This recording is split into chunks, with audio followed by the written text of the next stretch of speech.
Hello again, welcome back to the channel. Today we're going to be talking about vintage and legacy flash units. Now I have a specific project in mind which I've already completed to a point, and in order for me to undertake that project I needed to get hold of a flash gun. I wasn't prepared to spend £200 to £300 on a dedicated unit manufactured by Olympus, because I tend to use their gear at the moment. I wanted something very cheap which wasn't going to break the bank, and if it didn't really work out then it was no big shakes, nothing ventured nothing gained kind of thing. So I went onto a well-known internet auction site and I purchased a Nissin 360 TW outfit. Now that includes the main gun itself, which is a twin tube flash gun. It's automatic. It has various settings on manual as well. You can change it from full power to half power to quarter power. It also came with a little 18M secondary flash gun, which was intended to be fired remotely using a slave unit, the interestingly called Synchro I, which works fine. That's absolutely no bother. I'm not going to be using it for this project, but it was nice to have it included. More importantly, for this particular project, it came with a set of filters, and that's what they look like. They attach, there we are, got a stack of 4 or 5, and they attach to the front of the main tube like so, so that you can generate coloured lighting effects. That's really why I went for this particular offering on the internet. And then finally, the last piece of the puzzle, it also came included with a PC lead, which meant that if I want to, I can fire the flash gun away from my camera without bothering with the slave unit. So that's what I got, and it cost me the princely sum of £10, so it was well worth me, having a go. The vendor, the guy selling it, was very honest and upfront. He said, look, the little 18M flash gun is not going to be working because it was left with the batteries inside and they corroded and leaked, and the terminals have just rusted away to nothing. So he was quite right about that. That's fit for the bin. Bye-bye little flash unit. This one, the main gun, the contacts were tarnished, but he was very honest and he said he thought they would clean up nicely, which they did. I cleaned them using it's called an electrical contact cleaning pen, which acts like a propelling pencil, except that instead of a piece of graphite to write with, the center of it is loaded with strands of fiberglass, and the fiberglass acts just like sandpaper, but because they're in the end of a pen, it means you can dig away inside the contacts and clean off any corrosion. So I did that, loaded it with some new AA batteries, and it's now working fine. One thing you need to bear in mind when you are resurrecting, if you like, an old electronic flash gun, this one came out in 1980, so it's 40 odd years old now, which is crazy when you think about it. What you will need to bear in mind is, even if you've got one in your attic or in a wardrobe somewhere that you haven't used for years and years, give it some time. Make sure the contacts are clean, put some fresh batteries in, and when you first turn it on, don't panic too much if it doesn't start whistling away. You can probably hear this one. The fact that it's whistling does mean that something at least is going on inside, and it should eventually come back to life. When it is fully charged, you get a warning, a flash ready light on the back. I'll just discharge this now. and switch it off. That may not happen for the first 10, 12, 20 times that you switch it on and off, because the capacitor will need time to reform.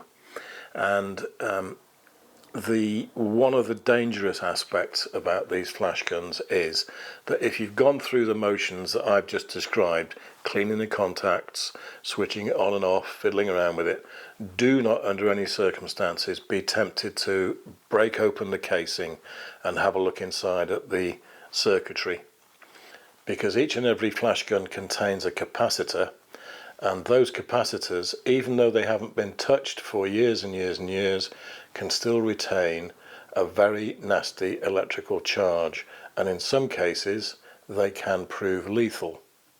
So unless you're a fully qualified electrical engineer, don't be tempted to split open the case and investigate the circuitry inside. It's just not worth the risk. Clean the contacts, fiddle around with it, leave it at that. Hopefully, and more often than not, you'll find that it will come back to life.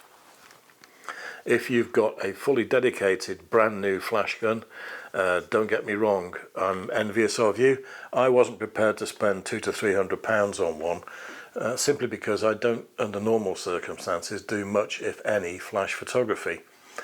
With the features in the Olympus and Panasonic cameras nowadays, though, that might change.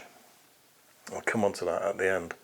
So that's one of the dangerous aspects about using vintage electronic flash guns. There is a danger to you as the end user if you stupidly, let's be honest, start to fiddle around inside the casings. Don't do it. The other dangerous aspect is the risk of damaging your camera. Each and every electronic flash gun has something called a trigger voltage, and it's a voltage which is transmitted from the flash gun into your camera, sometimes through the hot shoe and sometimes through the PC lead. Now, in the case of the Nissin that I purchased, the trigger voltage is 10 volts. Given that the Olympus camera acceptable trigger voltage is anything up to 250 volts, in theory I've got no need to worry if I were to mount this on top of the EM1 Mark II or the Pen F and fire it. It will not do any damage to the circuitry on board the camera. If, on the other hand, you've got a different manufactured camera from Nikon or Canon or Fuji, whoever it might be, you will find that they have different levels of acceptable trigger voltage. And if you go online and just type in trigger voltage for your given camera manufacturer, you will find it online. They are published. I think Canon work at something like 10 volts. Correct me if I'm wrong. Not sure about Nikon and Fuji. But certainly with Olympus cameras, I've got no worries about using this particular flash gun. I'm not going to do it that way, but in theory, I could fit the flash gun to any of my Olympus cameras and fire it quite happily. If you want to be super cautious, then that's the time to use the PC lead that I got with the flash gun. It plugs into the front, and that then bypasses the hot shoe contact. So the voltage goes through your PC connector on the camera, and that will reduce even more the risk of it doing any damage to the circuitry. So with vintage legacy flash guns, there are two things to bear in mind. One, do not go tampering with the insides of them, otherwise you might regret it. And secondly, check the trigger voltage of both the flash gun that you are using or buying. Again, information on those is available online. And check the trigger voltage of your particular camera manufacturer. They're easily found on the internet. Now, why did I want to go to all the bother of buying a second-hand flash gun? Well,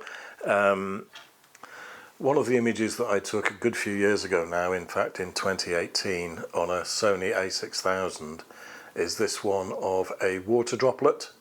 Now that was done using a very similar flash gun to this, and also a Vivitar 283 flash. One was illuminating the water droplet from behind and one was illuminating it from the side. I quite enjoyed doing that little exercise. That was in 2018. But now that I've got the Olympus OMD cameras, they, along with Panasonic cameras, are the only two manufacturers at the moment that offer two really creative facilities.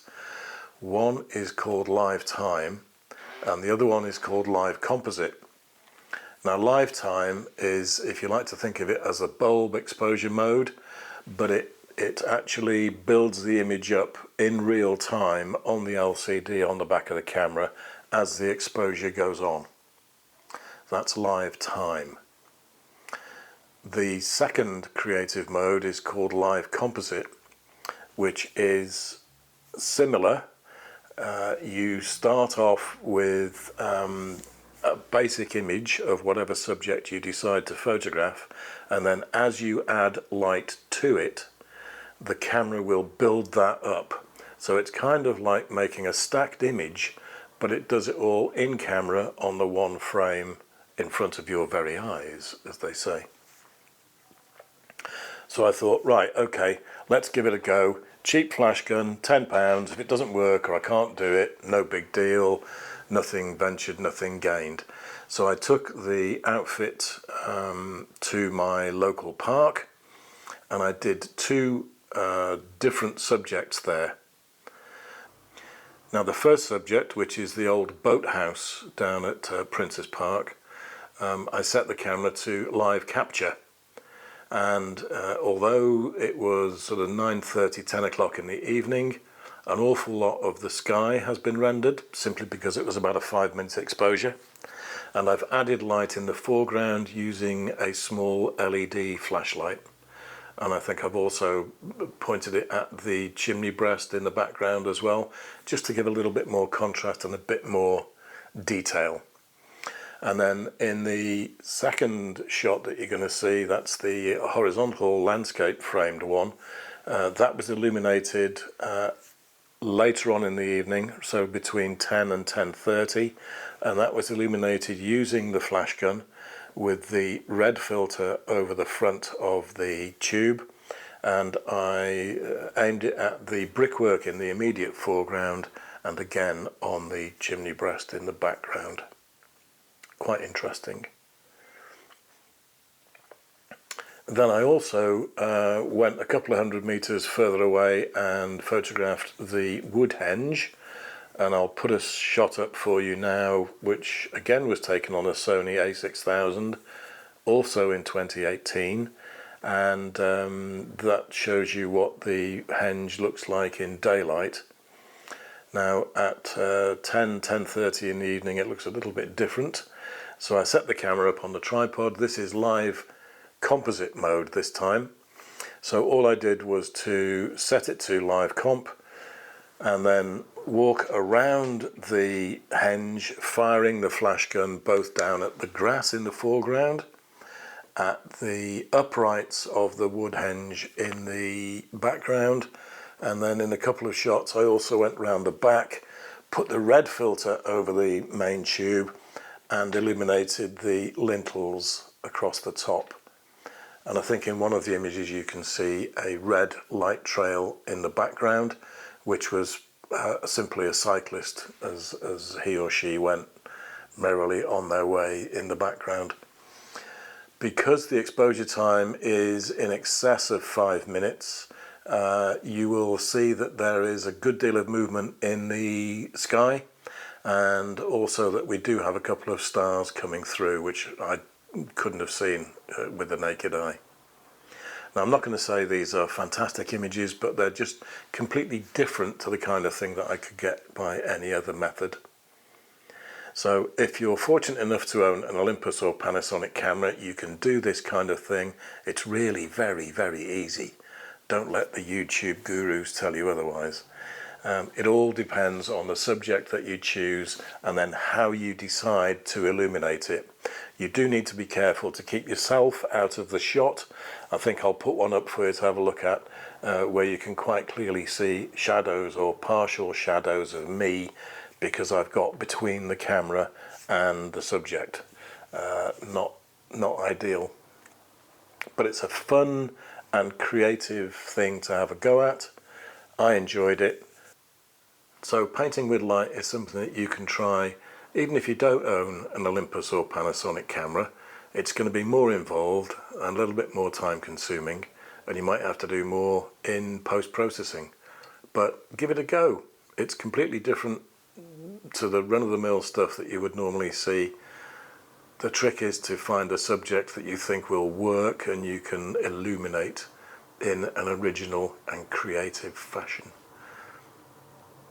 For now, I'm going to say enjoy your photography, whether it's outdoors in bright sunshine or in the depth of night.